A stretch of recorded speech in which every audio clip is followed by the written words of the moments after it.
Caitlin Clark was not vertical off of that. Gets Chelsea Gray. Watch here at the end. Gets her on the forearm, which is where I believe the foul was called. What I would love Caitlin to do is get up one time and then just slap to the out of them. If the NBA is going to review calls, you assume the WNBA can review calls and act retroactively. July 12th, 2026. Las Vegas Aces versus Indiana Fever, where they blew the Aces out by 16 just 1 week ago. Caitlin Clark is back on the floor on a minutes restriction, still recovering from the back injury she suffered when Alyssa Thomas drove a fist in her throat 18 days ago. She is not 100%. Everyone knows it. And Chelsea Gray, the Aces veteran point guard, a player who has been in this league long enough to know exactly what she is doing at all times, drives into the post, throws 2 fakes, and catches Clark directly in the mid-section with a hard elbow. I mean, isn't bullying? Let's look at the NBA. Bullying on the court, it is a rite of passage, and it is a sign of respect. And for someone who doesn't know the game, for you to use certain words, we got to be careful with. Our words. She's not getting beaten. She's not being bullied. No one's pulling her hair. No one's telling her she can't come out and play with them. That is a sign of respect. If I go at you because you're supposed to be a superstar, you're supposed to take it. Ask LeBron, ask Michael Jordan, ask the greats. It's a sign of respect. No one's bullying. She gets asked as Clark drops immediately. She falls to the ground in pain. A player who has already missed 5 games this season with a back injury. A player whose health has been the most important story in women's basketball for 3 weeks goes down in Las Vegas because of a Chelsea Gray elbow to the gut. And what do the referees do? They review it for a hostile act. They pull up the monitor, they look at the play, and they call it a common foul on Clark. Clark, who took the elbow, gets the foul. Gray, who threw it, walks to the free throw line. We have seen this before. We know exactly what this is. Let's get into it. Of course, I have a Mika, so that's why I don't know how to say it. I don't know how to explain, but she's the best player in the world right now. So yeah, it means everything. Yeah. Clark was defending Gray in the post in the first half.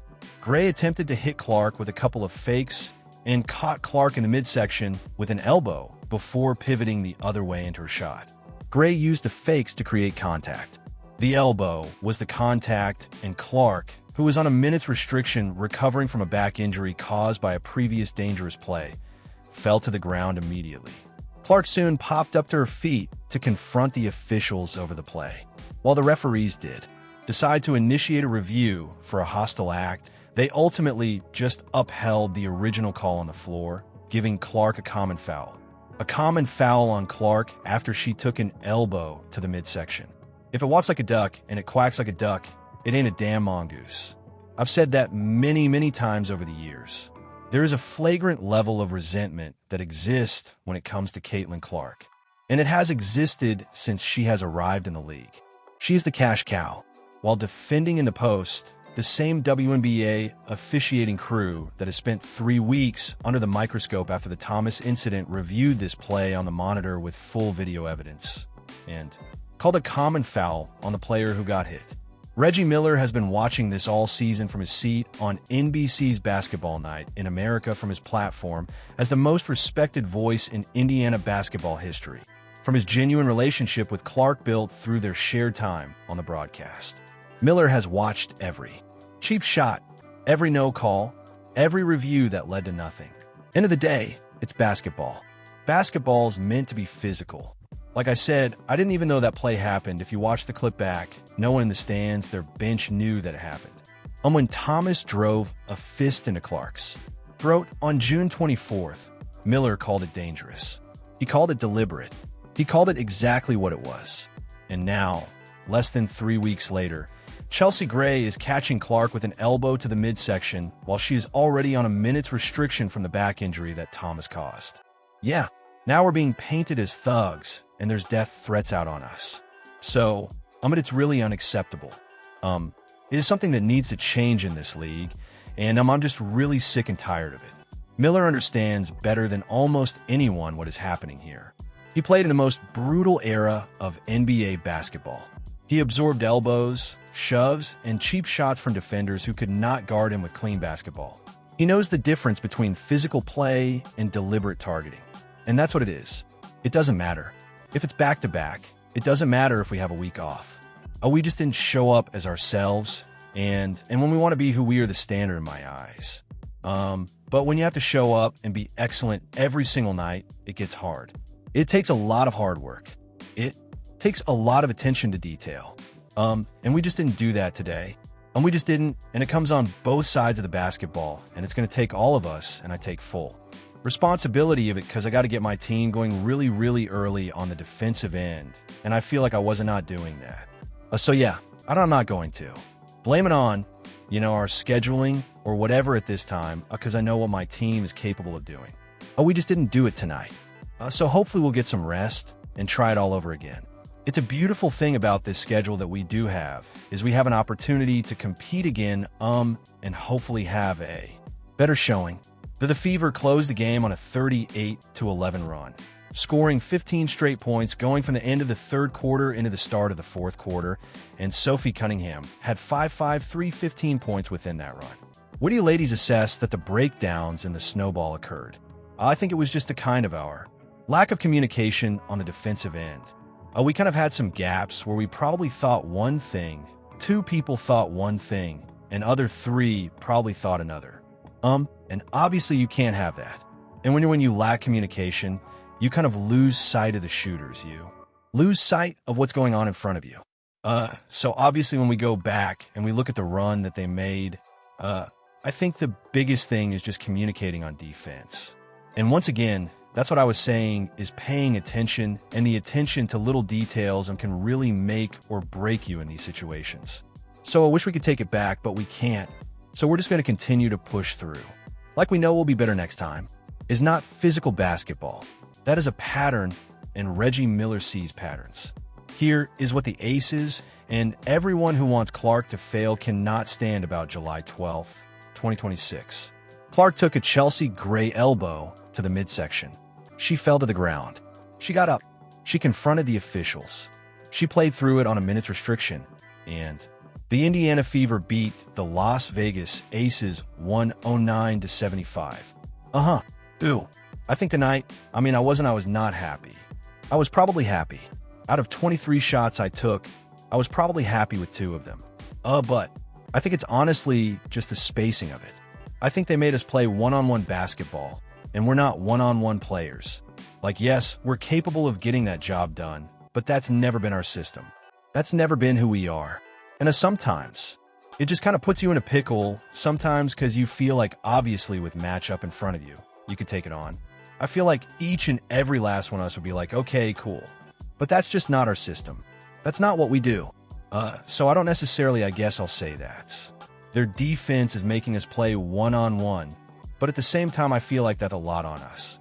We were just very stagnant. I think we helped their defense out by being stagnant. Amazing.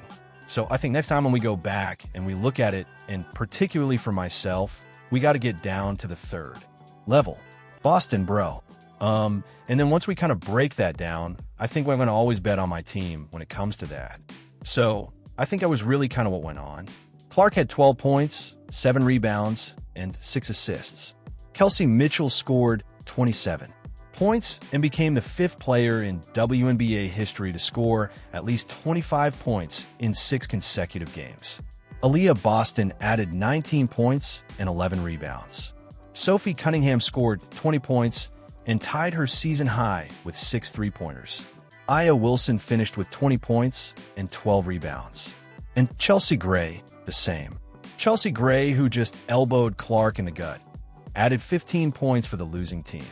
34-point blowout on the road against the defending champions, with Clark on a minute's restriction recovering from injury.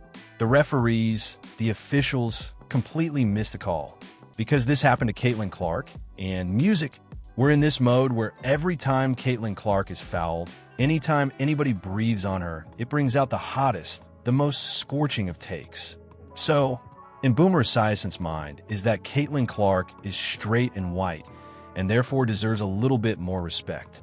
And what he said was racist. Laughter. The Fever have now beaten the Aces twice. In 8 days in Las Vegas, the reaction split exactly the way it always splits when Clark is involved. Clark fans saw the play and had one immediate verdict. She is recovering from a back injury caused by a fist to her throat and just took an elbow to the gut on a review that ended with a foul on her.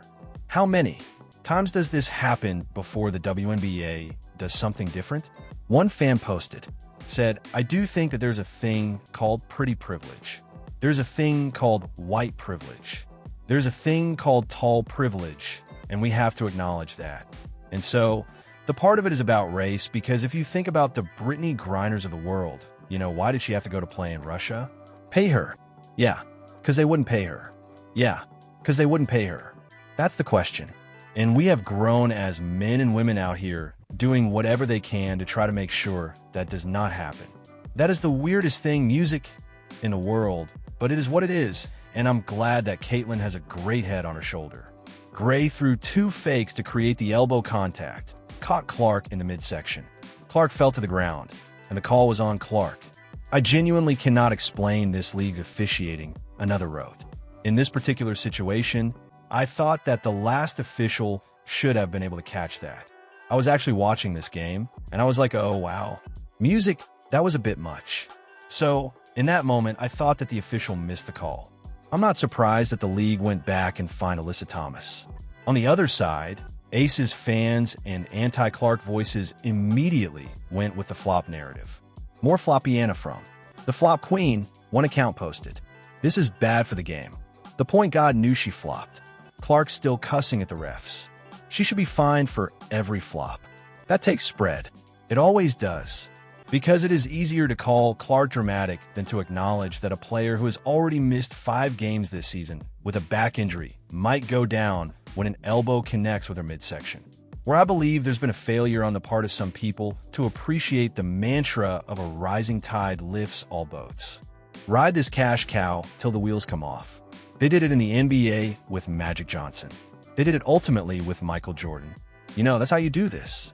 You find somebody that just galvanizes folks and ingratiates themselves with the public at large in such a way where everywhere they go and whatever they do, everybody wants to watch.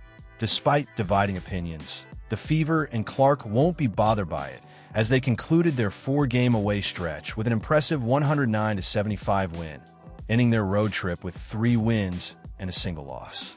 And then moving on, I know everybody's next about my health. I will be out Sunday, but I'm feeling a lot better, excited to get back into practice today, and then I'm feeling really, really positive about getting back into one of the games of the back-to-back. Obviously, difficult coming back on a back-to-back, so we'll have to be cautious of that. But I feel a lot better, and I'm like I said, excited to get back into practice. And music this week has been very helpful for my overall health. So Clark has faced multiple injuries, already missing 5 games this season. The guard only featured in 2 of the Fever's recent 4-game road trip and was on a minute restriction for both matchups. She is not at full strength. She has not been at full strength since June 24th, and the Las Vegas Aces, Clark's biggest rival, the defending champions, the team standing between Indiana and a title, have now had 2 players make hard elbow contact with Fever players in 8 days. Both reviewed, both let go. The WNBA reviewed the gray elbow, called it a common foul on Clark, and Indiana still won by 34. Clark goes to the All-Star game on July 25th in Chicago. The Aces go into the second half of the season knowing they just got blown out twice in their own building by team with their best player on a minutes restriction. Is the WNBA's refusal to call hard elbow contact on Clark's body a common foul or a pattern? And how many more of these does Clark have to absorb before the officiating finally changes? Drop it in the comments.